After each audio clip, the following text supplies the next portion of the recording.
யாருமே எதிர்பார்க்காத விதத்துல இப்ப மிகப்பெரிய அதிரடியான ஒரு விஷயம் தாங்க நடக்க போகுது. அது என்னன்னா, சண்முகம் இப்ப எழுந்து வந்து மண்டபத்துல எல்லார் முன்னாடியும் கால்ல கிடக்கிற செருப்ப கழட்டி இந்த ரம்யா வந்து அடிக்கிறாங்க.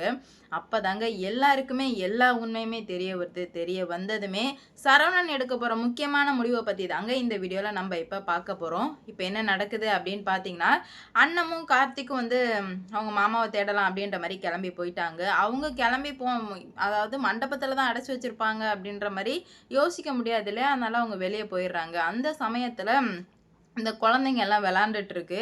அவர் கையில வந்து இறுக்கமா புடிச்சிட்டு இருந்தாரு. அவரும், சரவணனும், கார்த்திக் இந்த 3 ஃபோட்டோவ இறுக்கமா புடிச்சிட்டு இருக்கும்போது, கரெக்ட்டா வந்து இந்த குழந்தைங்க எல்லாருமே தாத்தா அங்க ஒளிஞ்சிட்டு இருக்காங்க அப்படின்ற மாரி சொல்றாங்க. வாங்க போய் கண்டுபிடிக்கலாம் அப்படின்னு சொல்லிட்டு இப்போ வந்து சண்முகத்தை வந்து போய் குழந்தைங்க எழுப்புதுங்க. அப்பதான் அவருக்கு வந்து சுயநினைவே வருது. அப்பதான் நம்ம எங்க இருக்கோம், யாரால இந்த மாதிரி இருக்கும் அப்படின்னு சொல்லிட்டு எல்லாத்தையுமே வந்து அவர் புரிஞ்சுக்கிறாரு. புரிஞ்சுக்கின உடனே வந்து அந்த குழந்தைங்க கிட்ட இதை கொஞ்சம் அவுத்து விட முடியுமா தாத்தாவுக்கு அப்படின்ற மாதிரி சொல்ல அந்த பிள்ளைங்களுமே வந்து அவுத்து விடுதுங்க.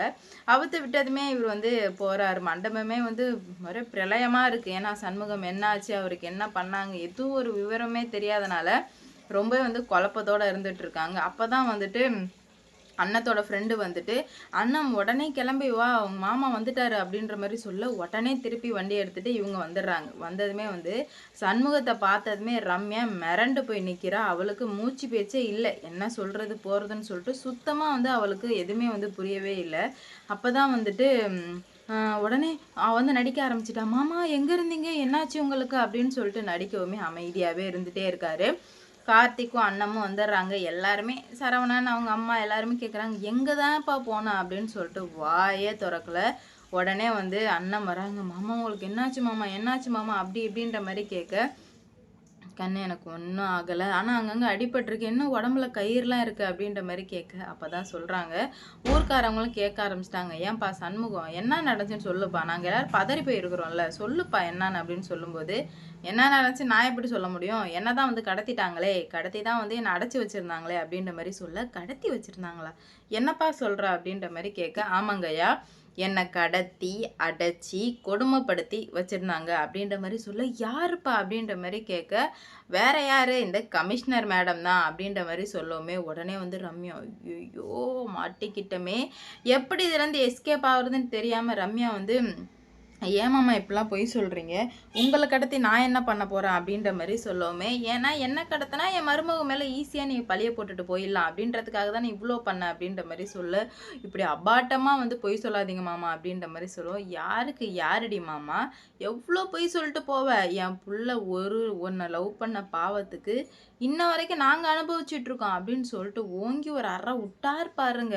அறை விட்டதுக்குமே வந்து என்னையே அடிச்சிட்டல்ல அப்படின்ற மாரி சொல்ல, தப்பு தான். ஒரு பொண்ண அடிச்சிருக்க கூடாது. அதுவும் கையால அடிச்சிருக்க கூடாதுன்னு சொல்லிட்டு, கால்ல கிடக்கிற செருப்ப கழட்டி எல்லார் முன்னாடியுமே அடிச்சுட்டாங்க. மொத்த மண்டபமே வந்து திணறி போய் நிக்குது. என்ன நடக்குது போதுன்னு சொல்லிட்டு அவங்களுக்கு ஒண்ணுமே புரியல. உடனே சரவணனுக்கும் வந்து, "அப்பா என்னப்பா பண்ணிட்டுருக்கீங்க?" அப்படின்னு சொல்லிட்டு, "ச்சீ வாய மூடுறா நாயே! எத்தன வாட்டி சொல்லியிருக்கேன், இவள நம்பாத நம்பாதன்னு. அப்போ என்ன விட அவ தான் முக்கியமா உனக்கு? சரி ஓகே. என்ன விட அவ தான் உங்களுக்கு முக்கியம்னா, தாராளமா கல்யாணம் பண்ணிக்கோ. இதுக்கு மேல அந்த வீட்ல இருக்க மாட்டேன். எனக்கும் அந்த வீட்டுக்கும் எந்த ஒரு சம்மந்தமுமே இல்லன்னு சொல்லவுமே, "என்னப்பா இப்படிலாம் சொல்றீங்க?" அப்படின்ற மாரி கேட்க, "வேற எப்படி சொல்ல சொல்ற? சொல்லு. வேற எப்படி சொல்ல சொல்ற? நீங்க பண்றதுக்கு, போறதுக்கு எல்லாத்துக்கும் இப்படி தான் வந்து சொல்லியே ஆகணும்." அப்படின்ற மாரி சொல்ல, "ப்ளீஸ்ப்பா அப்படி மட்டும் சொல்லாதீங்கப்பா." அப்படின்ற மாரி வந்து சொல்றாங்க. ஏன்டா, அவ்ளோ வாட்டி படிச்சு படிச்சு சொன்னோம். இப்பயும் நீ நம்பலல்ல? இப்பயும் நம்பலல்ல? அப்படின்ற மாரி கேட்க அமைதியாவே இருந்துட்டுருக்காங்க. உடனே சரவணன் கிட்ட போய் ட்ராமா பண்றாங்க. "சரவணன் நம்பாதீங்க சரவணன். என்ன மட்டும் நம்புங்க. நான் பொய் சொல்லல சரவணான்னு" சொல்ல, "இல்ல மேடம். எங்க அப்பா வந்து பொய் சொல்ல மாட்டாரு. எங்க அப்பாவுக்கு பொய் சொல்லி பழக்கமே கிடையாது. நானும் நெறைய டைம் பார்த்துட்டேன். எங்க அப்பாவுக்கு அந்த பழக்கமே கிடையாது.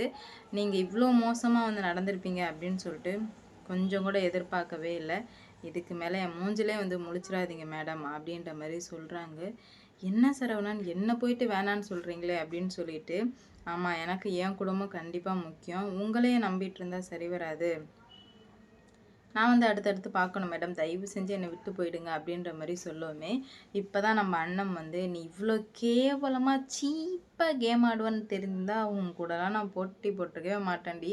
நீலாம் எனக்கு ஒரு ஆளே கிடையாது." அப்படின்ற மாரி அண்ணன் சொல்லவுமே, அவளுக்கு என்ன பண்றது போறதுன்னு சொல்லிட்டு ஒண்ணுமே புரியல. என்னடா நடந்துட்டுருக்கு அப்படின்னு சொல்லிட்டு ரொம்பவே வந்து கன்ஃப்யூஸ் ஆயிடுறாங்க. அப்பதான் வந்து கார்த்திக் வந்து சொல்றாங்க, "இங்க பாருண்ணே, இதுக்கு மேலயாச்சும் நீ நம்பலனா, நீ தாராளமா இவள கல்யாணம் பண்ணி கூட வச்சுக்க. இவள மாரி ஒரு வெச நாய நான் என் வாழ்க்கையில பார்த்ததே இல்ல. அவ்வளோ கேவலமான நாயன. இவள போய் நம்பாத நம்பாதன்னு படிச்சு படிச்சு சொன்னேன். நீ கேட்கவே இல்ல. இப்ப பாரு அப்பாவுக்கு என்ன நிலைமை ஆயிருக்குன்னு சொல்லிட்டு, இப்பயாச்சும் வந்து புரிஞ்சு நடந்துக்கோ." அப்படின்ற மாரி நம்ம கார்த்திக் வந்து சொல்லவுமே, "இல்லடா நல்லவங்கன்னு நெனச்சேன்டா" அப்படின்னு சொல்லிட்டு, "நல்லவங்க நெனச்சியா? நாங்க தான் சொல்றோம்ல, அவ நல்லவ இல்ல" அப்படின்னு சொல்லிட்டு. "நீ ஏன்னு எங்கள கேட்கவே இல்ல? எங்கள கொஞ்சம் கூட நீ மதிக்கவே இல்லையேண்ணே" அப்படின்ற மாரி சொல்ல, "அப்படிலாம் இல்லடா, நீ இப்படிலாம் பேசாதடா, எனக்கு ரொம்பவே கஷ்டமா இருக்கு" அப்படின்ற மாரி சொல்ல, "கஷ்டமா இருக்கா? அப்ப எங்களுக்கு எவ்ளோ நொந்து போயிருக்கும். யோசிச்சு பாரு. அவ்ளோ டைம் அப்பாவும் இருக்காரு, அண்ணமும் படிச்சு படிச்சு சொன்னாங்க. ஒரு வார்த்தை கூட கேட்கல.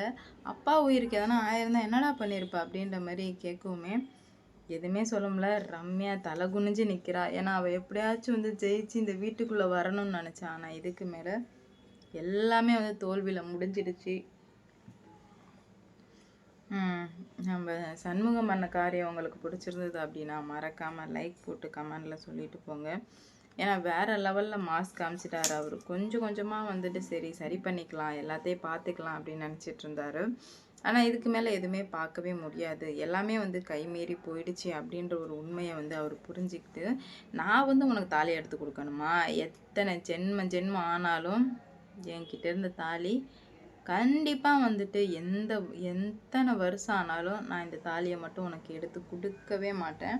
சவால் விட்டேன்ல, என் மருமக தான் ஜெயிச்சிட்டா பாரு அப்படின்ற மாரி சொல்றாங்க. உடனே மூக்கு உடைபட்டு நிக்கிறாரு. என்ன சொல்றது போறதுன்னு தெரியாம. இந்த வீடியோ பிடிச்சிருந்தா லைக் பண்ணுங்க, ஷேர் பண்ணுங்க. மறக்காம சப்ஸ்கிரைப் பண்ணிக்கோங்க. அப்பதான் அடுத்தடுத்து என்ன நடக்க போகுது, எந்த மாதிரி பிரச்சனைகள்லாம் வரப்போகுது அப்படின்னு சொல்லிட்டு வெயிட் பண்ணி பார்க்கலாம். ரம்யா வந்து, நான் என்னை மன்னிச்சிருங்க, ஆனால் எப்படியாச்சும் உங்கள் பையனை நான் கல்யாணம் பண்ணணும்னு நினைக்கிறேன். எதுக்கு? என் குடும்பத்தை வந்து பழி வாங்கிறதுக்கா? இதுக்கு மேலே என்ன நினச்சாலும் போனாலும் என் பையன் உன் கழுத்தில் தாலி கட்டினா அந்த வீட்டில் நாங்கள் யாரும் இருக்க மாட்டோம் அப்படின்ற மாதிரி ரொம்பவே ஸ்ட்ராங்காக சொல்லி முடிச்சிட்டாரு.